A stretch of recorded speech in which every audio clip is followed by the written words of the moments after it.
देवी और सज्जनों, मुझे खुशी है कि आज डेयरी सेक्टर के दुनिया भर के एक्सपर्ट्स और इनोवेटर्स भारत में एकजुट हुए हैं। मैं वर्ल्ड डेयरी समिट में अलग अलग देशों में अलग देशों से आए हुए सभी महानुभावों का भारत के कोटि कोटि पशुओं की तरफ से, भारत के कोटि कोटि नागरिकों की तरफ से, भारत सरकार की तरफ से हृदय से बहुत बहुत स्वागत करता हूं। डेयरी सेक्टर का सामर्थ्य न सिर्फ ग्रामीण अर्थव्यवस्था को गति देता है, बल्कि ये दुनिया भर में करोड़ों लोगों की आजीविका का भी प्रमुख साधन है।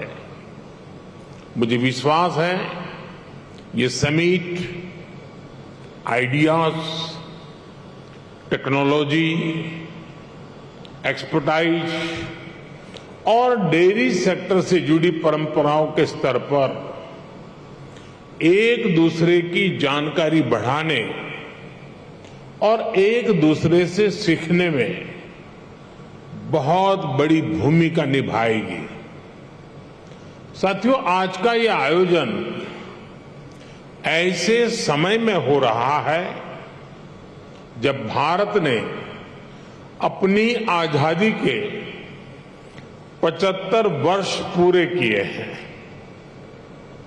ये भी संयोग है कि आज के इस आयोजन से भारत के 75 लाख से ज्यादा डेयरी किसान भी टेक्नोलॉजी के माध्यम से इस कार्यक्रम में हमारे साथ जुड़े हुए हैं। इस तरह की समिट के लिए और उसमें लास्ट माइल बेनिफिशियरी हमारे ऐसे ही किसान भाई बहन होते हैं। मैं वर्ल्ड डेयरी समिट में अपने किसान साथियों का भी स्वागत करता हूं, उनका अभिनंदन करता हूं। साथियों, पशुधन और दूध से जुड़े व्यवसाय भारत की हजारों वर्ष पुरानी संस्कृति का अभिन्न हिस्सा रहा है।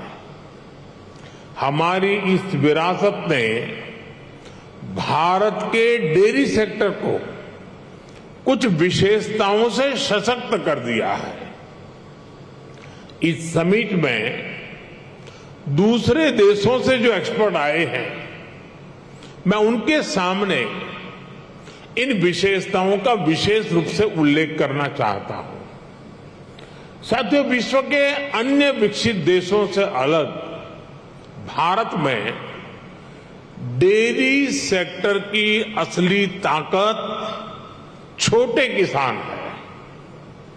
भारत के डेयरी सेक्टर की पहचान मास प्रोडक्शन से ज्यादा प्रोडक्शन बाय मासिस की है। भारत में डेयरी सेक्टर से जुड़े अधिकांश किसानों के पास या तो एक पशु है, 2 है या 3 पशु है। इन्हीं छोटे किसानों के परिश्रम और उनके पशुधन की वजह से आज भारत पूरे विश्व में सबसे ज्यादा दुग्ध उत्पादन करने वाला देश है। आज भारत के 8 करोड़ से ज्यादा परिवारों को ये सेक्टर रोजगार मुहैया कराता है। भारत के डेयरी सेक्टर की यूनिकनेस आपको अन्य जगह पर शायद ही कभी कहीं मिल जाए। आज वर्ल्ड डेयरी समिट में इसका जिक्र मैं इसलिए भी कर रहा हूं क्योंकि विश्व के अनेक गरीब देशों के किसानों के लिए ये एक बेहतरीन बिजनेस मॉडल बन सकता है। साथियों, भारत के डेयरी सेक्टर की इस खासियत को एक और यूनिकनेस से जबरदस्त सपोर्ट मिलता है। हमारे डेयरी सेक्टर की दूसरी विशेषता है भारत का डेयरी कोऑपरेटिव सिस्टम। आज भारत में डेयरी कोऑपरेटिव का एक ऐसा विशाल नेटवर्क है जिसकी मिसाल पूरी दुनिया में मिलना मुश्किल है।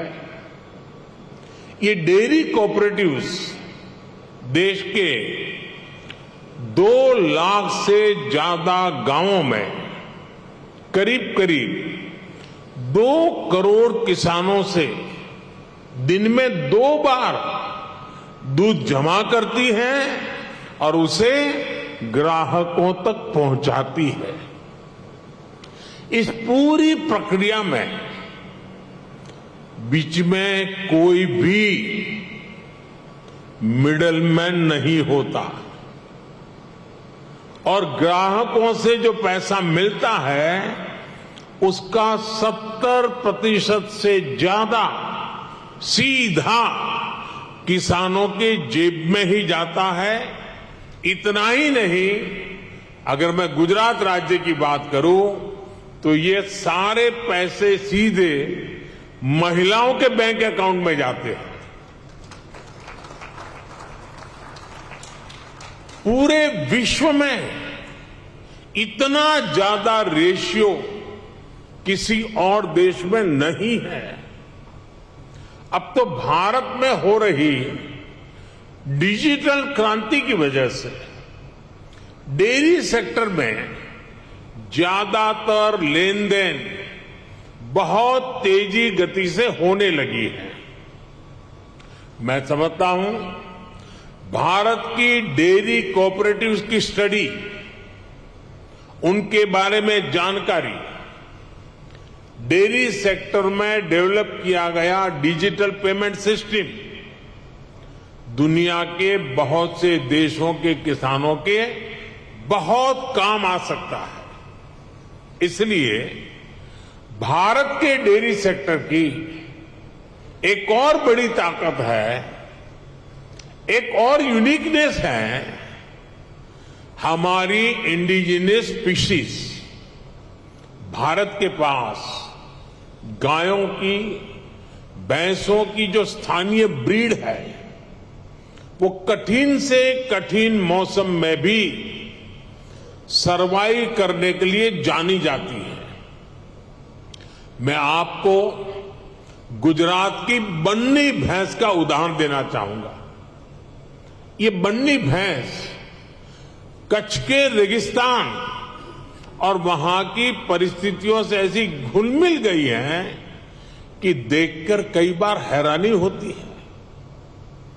दिन में बहुत ही भयंकर धूप होती है, बहुत गर्मी होती है, कड़क धूप होती है। इसलिए ये बन्नी भैंस रात के कम तापमान में घास चरने के लिए निकलती है। विदेश से आए हमारे साथी ये जानकर के भी चौंक जाएंगे कि उस समय बन्नी भैंस के साथ कोई उसका पालक, उसका किसान उसके साथ नहीं होता है। वो गांव के पास बने चारगांव में खुद ही जाती है।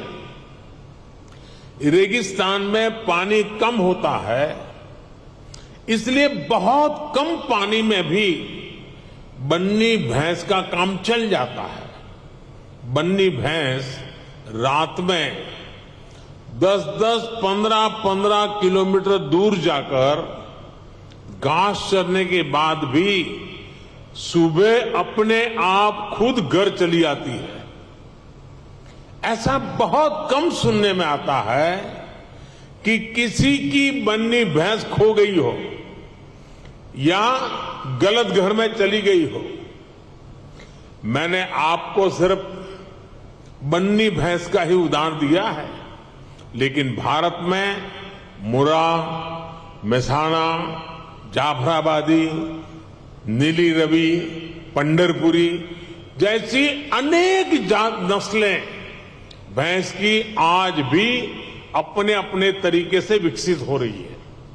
इसी तरह गाय हो, उसमें गीर गाय, साहिवाल, राठी, कांकरेज, थारपारकर, हरियाणा, ऐसी कितनी गाय की नस्लें हैं जो भारत के डेयरी सेक्टर को यूनिक बनाती है।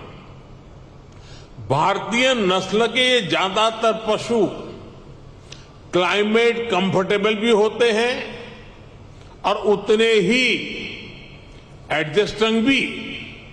साथियों, अभी तक मैंने आपको भारत के डेयरी सेक्टर की 3 यूनिकनेस बताई है जो इसकी पहचान है। छोटे किसानों की शक्ति, कोऑपरेटिव की शक्ति और भारतीय नस्ले पशुओं की शक्ति मिलकर एक अलग ही ताकत बनती है। लेकिन भारत के डेयरी सेक्टर की एक चौथी यूनिकनेस भी है जिसकी उतनी चर्चा नहीं हो पाती, जिसको उतना रिकग्निशन नहीं मिल पाता। नमस्कार, मैं हूं मानक गुप्ता। अगर आपको हमारा ये वीडियो पसंद आया हो तो इसे लाइक और शेयर जरूर करें और हां, हमें सब्सक्राइब और फॉलो करना ना भूलें ताकि आप देश और दुनिया की कोई खबर मिस ना करें। तो जुड़े रहिए हमारे साथ और देखते रहिए News 24।